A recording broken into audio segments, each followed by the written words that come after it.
എല്ലാ സമയം ഇവിടെ ഉണ്ട് കേട്ടോ. അതുകൊണ്ട് തന്നെ എൻ്റെ ഉമ്മമാരെ, എൻ്റെ ചെറുപ്പക്കാരെ, ആരോഗ്യം റബ്ബ് തന്നതാണ്, ആയുസ് റബ്ബ് തന്നതാണ്. ഉമ്മയോ വാപ്പയോ അല്ല ഇവിടുത്തെ ഗവൺമെൻറ്റോ തന്നതല്ല കേട്ടോ. അല്പമൊന്ന് ശ്രദ്ധിക്കണം എൻ്റെ ചുമ്മമാരെ. നിങ്ങൾ ഇന്ന് പൊതുരംഗത്തിറങ്ങിയ കാലമാണ് കേട്ടോ. ദുനിയാ മുഴുവനും ഫസാദാൻ. ഒന്ന് ആലോചിച്ചു കൊള്ളുക കേട്ടോ എൻ്റെ ഉമ്മമാരെ, എൻ്റെ ചെറുപ്പക്കാരെ. ഉറങ്ങുന്ന സമയത്ത് കൈ എന്താണ് ഹൃദയത്തിൽ വെച്ചൊന്ന് ആലോചിച്ചു കൊള്ളുക.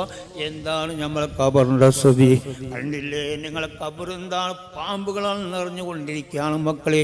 ഇതിലൊന്നും ഞമ്മക്ക് അത്ഭുതപ്പെടാനില്ല. ഇതെല്ലാം ഹബീബ് നേരത്തെ പറഞ്ഞ കാര്യമാണ്. എന്താണ് ഖബർ? പാമ്പുകളും തേളുകളും ഉറുമ്പുകളും എല്ലാം അങ്ങനെ ഉണ്ടാവും കേട്ടോ. അതുകൊണ്ട് തന്നെ നിസ്കരിക്കാത്തവൻ ഖിയാമത്ത് നാൾ വരെ ഖബറിൽ എന്താണ് ശിക്ഷയാണ്.